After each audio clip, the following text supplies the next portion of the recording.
Morning guys, it's Tuesday the 7th of July 2020. Hope everybody's staying safe, being practical and keeping themselves out of harm's way.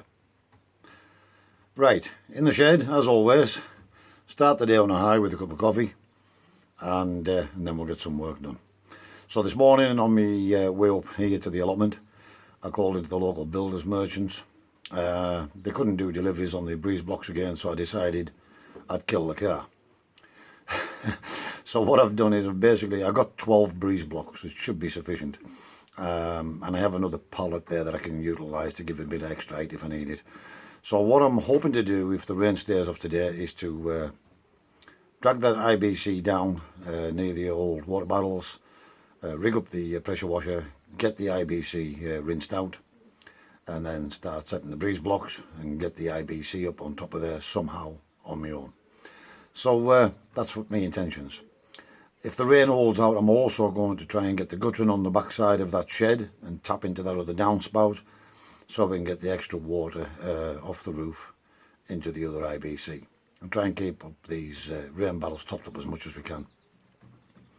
If you're new to this channel guys and you've just popped along, inquisitive, please do consider hitting the subscribe button and then the little bell icon on the right, and that would be really appreciated. I really do appreciate all my subscribers.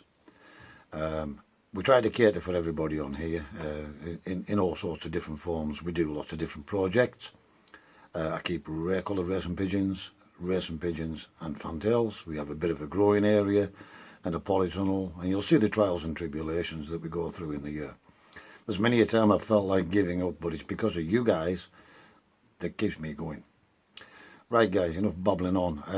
As soon as I've had this cup of coffee, what I'm going to do is going to go and check on those youngsters.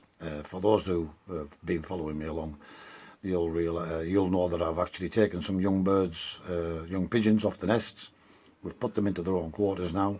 This is now the second full day in that loft, and we're just going to go and check in there now and see if any of them's managed to eat anything, and if indeed they are drinking.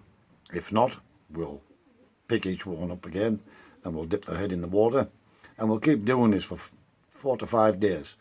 They will eventually get the message, if not already. Oftentimes by the second day or third day, certainly, nearly every one of them will have food in their crop and water. So guys, we'll give you a quick look at that first, and then I'm going to concentrate, if the weather holds out, trying to get the IBC set up and get the overflow pipe out of the existing IBC into that one. And then I'm going to try and get the rain guttering up on the back side of that shed and tap into the other downspout so we can at least make some use of my time off. Right guys, enough babbling on, stay with me and follow me along.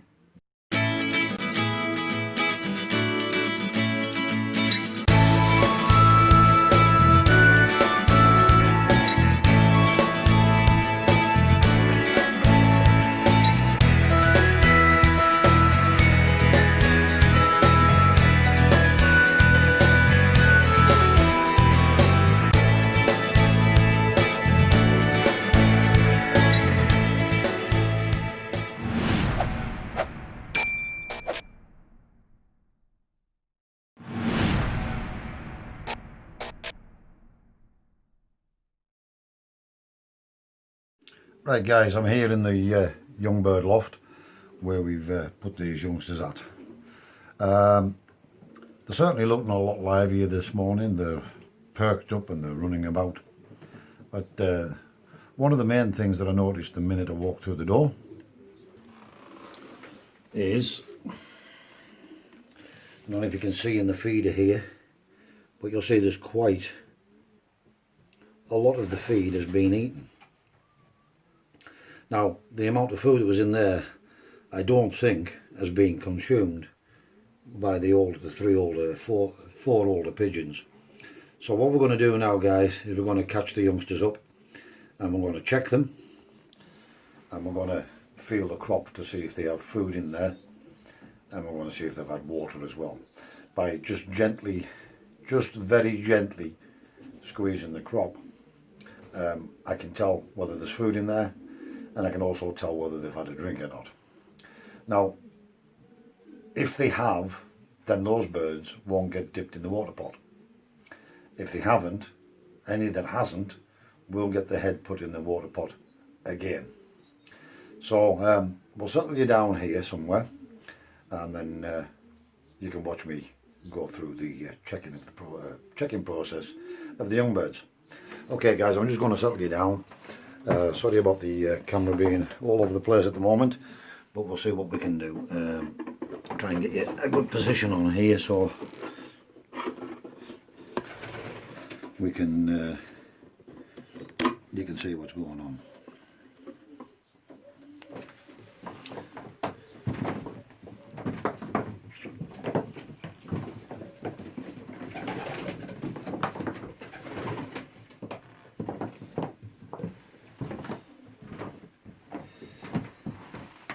So here we have the little recessive red, and just by very, very gently squeezing on here, I can tell that this little pigeon again has had something to eat, but I'm not 100% certain it's had a drink today. So just to be on the safe side, we'll test it.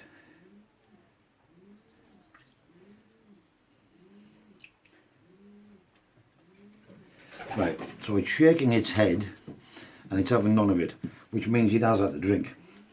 By now, that would be, you would see it start to glug away and really, really draw up water if it was thirsty. So that one's fine.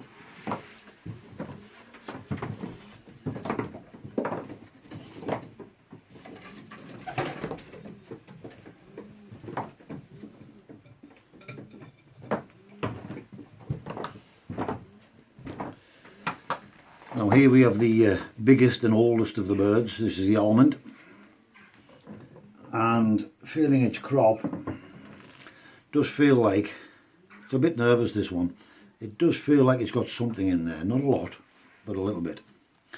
So just in case, again, we're going to dip the beak in water and see if it draws any water.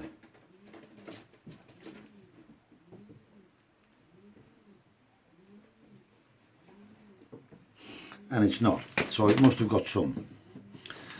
If, as I say, if they're thirsty, what they'll do is you will see the pigeon staying in there quite a while drawing up water, and they're not doing that, so it does look like that they are actually getting the water and the corn.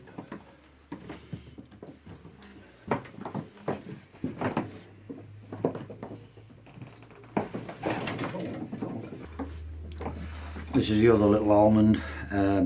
It was all over the place, this one. Interestingly as well, the other almond I've just showed you is already perching up and it's flying up onto the perches, so it can fly already. Now this one here definitely has food and water. After all that of catching it, I'm not even going to bother putting its head in the water. I'm confident that's eating and drinking.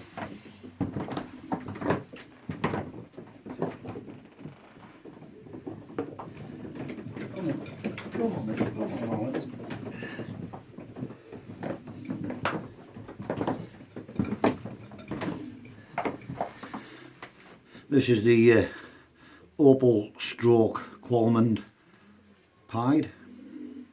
Now this feels empty, so we're going to see if he'll have a drink.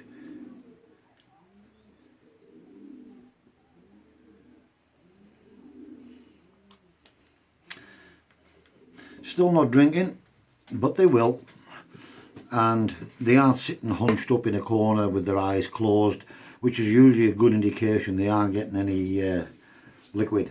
Now, as I say, this is probably overkill, but it's to show people who are thinking about getting pigeons, raising pigeons, fancy pigeons, fantails, just the process that we do to make it so that none of the birds suffer in any way, shape or form, and this hopefully will be of benefit to someone. I'm just going to go and get another one, guys.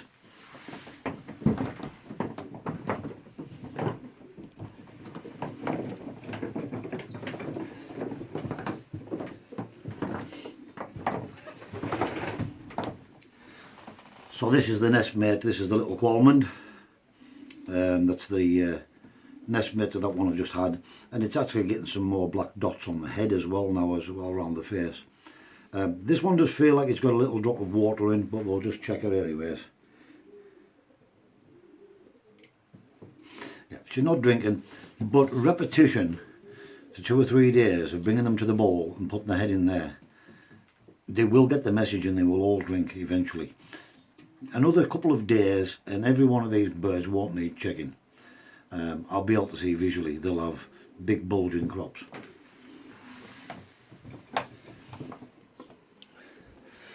So there's no point in me going through every single individual. That's just to show you what we actually do. As you'll see, they've had a little bit of a play in here, and they've pulled all the they've pulled out the liners from the nests. But yeah, they're all pretty happy, perked up, very, very lively. And as you can see, if I move my hand now, they're very, very, very quick to move. So they're all perked up. None of them sitting hunched up feeling sorry for themselves. So they're still in good health. And that's all I'm bothered about, guys. I'll catch you later. Right guys, quick update in the garden.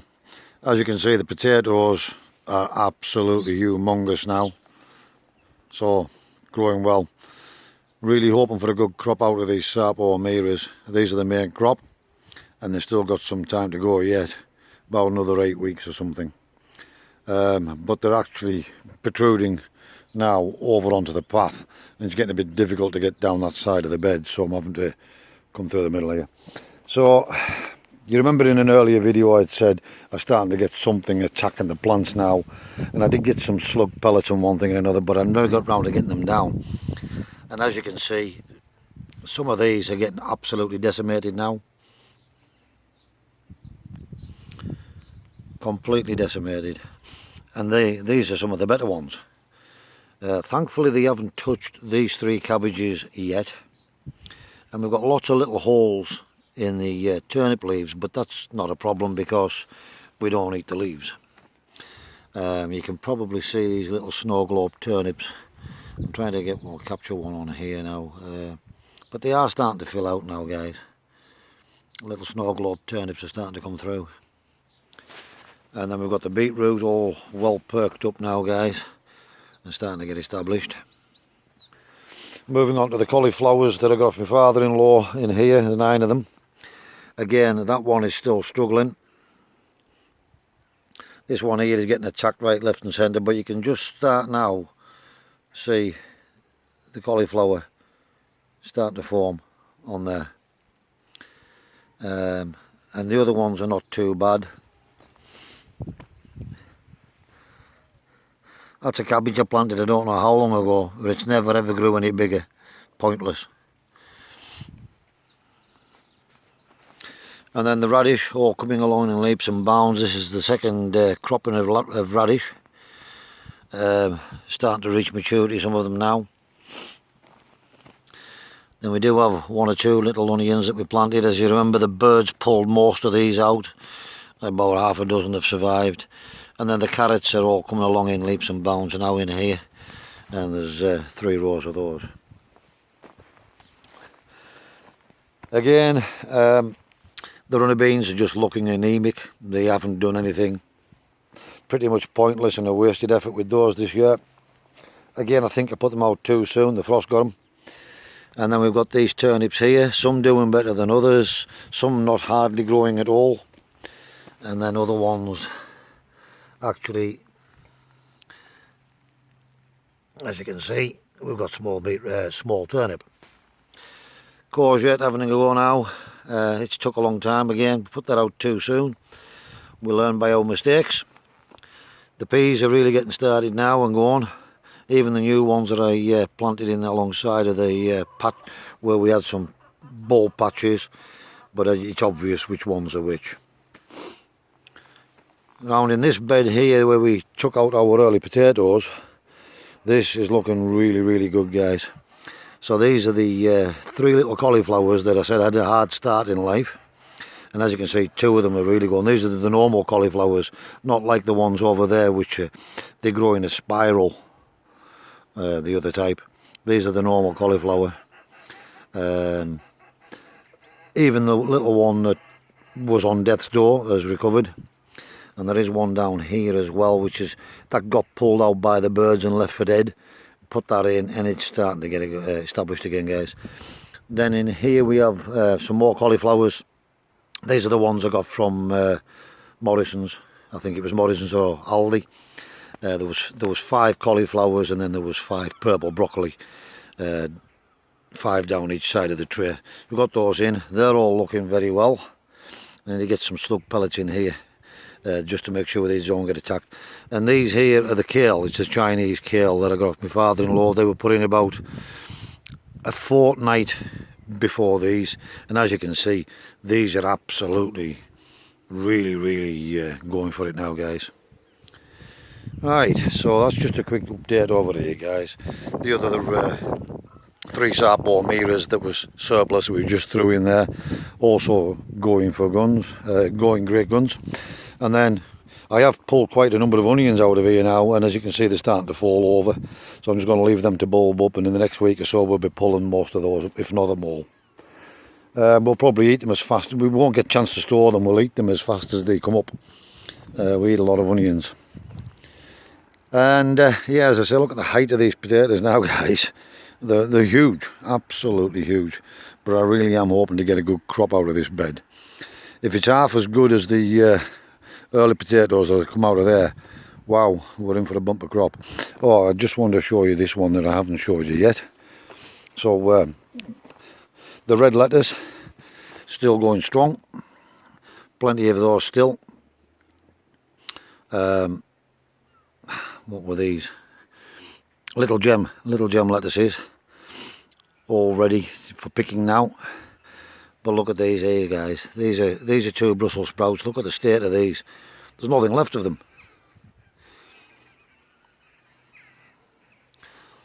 Nothing left of them. They've been absolutely destroyed. And then, likewise with my good cabbages, they've been decimated. Absolutely decimated, guys. This is what happens when you try to do too many things at once and you've got too many irons in the fire, as they say. But yeah, they're absolutely obliterated, all of these. That's the only one that's survived. I'm seriously thinking about pulling anything out that's good and putting them into this bed, slug pellets down, and then recovering in that bed there. Strip this bed out and reuse this one once I've salvaged the good plants to put into there. Anyway, so that's another job for another time, guys. Catch you later. Bye. So just for those that didn't see the earlier videos as well, as I said, I've actually set up some security cameras here now on the garage. They're on this back side, away from the little path that runs up here, the side of the allotment. And we've got this one here that's looking down, obviously looking down the garden. And then I've got this one here, which basically looks right through the entire allotment, all the way up there. And they're functioning really well, guys. I can just tap into them on the mobile, have a look at what's going on anytime I want, hit the record on the mobile and capture anything that's going on. Alright guys, catch you later, bye. Actually just looking through the chicken pen here, guys, and as you can see, this stayed pretty bad most of the year, but you can see it's really greened up now. And even with 30 hens, they're not quite keeping it at bay, and you can see some of the really big tufts. So the next time we pull the lawnmower out to do that section, we'll drive through these gates here and we'll drive into here and we'll give this a cut. So yet another job to do when we get the other one sorted. See you later, guys. Right guys, it started pouring down again now, so what I've done is I've actually managed to get the guttering along the back of this roof, this back side of this shed, which is 10 foot by 5 foot. It's not a pretty sight, but it'll do and it will catch the water. Runs to the end here, and I've had to cobble it with a piece of second-hand downspout because they didn't have any in B&Q when I went, which goes into a T connector here and joins up with this one. Now it's not perfect, but there is a fall on it, and you can see it is actually falling down. And we should just catch that bit extra water by setting that up, guys. the backside of the shed was just going to waste anyway, so we might as well put on the guttering and try and catch the extra water with this little T-piece in here that we put. And hopefully that's going to help to fill this IBC much quicker each time it rains now, guys. So it's at least one jobbed. Right guys, like I said, it's absolutely pouring down outside there now, so I've just popped back in the shed to grab yet another cup of coffee. I'm not sure whether I'm going to get anything else done up here today. I'm just waiting to see if the weather does ease off a little bit. I need to at least try and get the breeze blocks out of the back of the car, because the weight in that boot and the suspension on the car, I don't want to damage that. So even if nothing else, I'm going to have to dodge the raindrops and get the bricks, get those breeze blocks out of the boot and at least into the pen if I get nothing else done today, guys. So I'm not sure whether we are going to get anything else done or not, but at least I've got one job. I thought I would do the guttering first, as it seemed to be the quicker job, and it turned out that that was the case. All the grass is wet round the back of there again now as a result of the rain, and it's not very pleasant trying to work outside in the rain, so I've had my fair share of that. So I'm going to give it 10 or 15 minutes, guys, and we'll wait and see if it fares up, and if it does, we'll have a go at that and give you a look at it later. And if not, I'll come back with a final and we'll close it off for the day. Right guys, it's absolutely chucking it down with rain. What I have done is I've managed to get the breeze blocks out of the boot of the car. I forgot just how heavy these things are. Even 4 of those was a struggle pulling them around in the truck, even because we're coming up bank. Basically what I've done, I've got a rough guide there with the pallet laid out and just partially set up. It's too wet to do anymore, guys. Our frame that we put round this IBC in an earlier video, it just couldn't hold the weight of this. It just bust, and basically that's it down there, guys. So at least we salvaged the wood off it again. Right, I'm not hanging around out here anymore, as long as I got the car unloaded. 4 of them nearly killed me. So imagine how the car was feeling with 12 of these in the back. Oh, I really have forgot just what sort of weight's in these things, guys. See you later. Just a quick update for you guys. Just paid a little visit in here, and she's braver than I thought she was. And as you can see, the ice hen has finally got 2 babies. So I'm super excited about these guys. Super excited. I'm not going to disturb her too much, so I just thought I'd give you a bit of a quick update with that. They have hatched. So I was right about the eggshells yesterday being off the ice hen. I'm not sure whether you can see these or not, but these 2 youngsters, I'm going to take them off the nest tomorrow, and you might be able to make out now this one here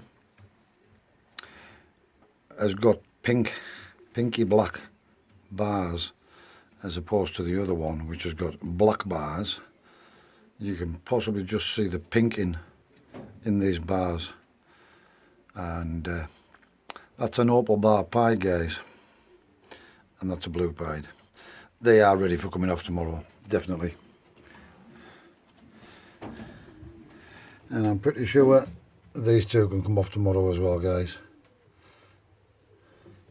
So this is an almond pied and a khaki brown, and 2 more eggs in there. So just thought I'd give you that little update in here, guys.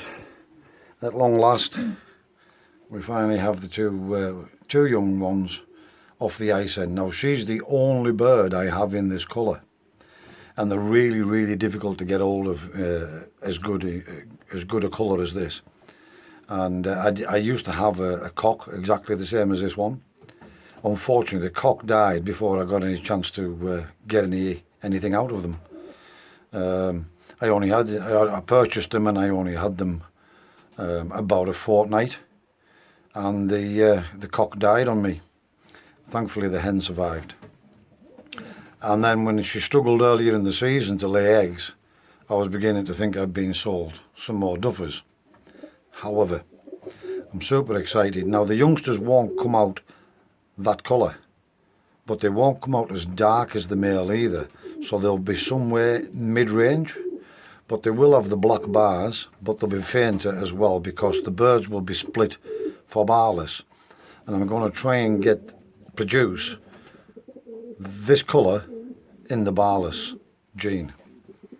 So follow me along on that one as well, guys. We'll see how we do. It could be a lengthy process over a year or two, but we'll see how it goes, guys. Right, quick update. We'll catch you later, guys. Oh, by the way, guys, I meant to say, the pair of Staff Van Reeds, their chick didn't make it.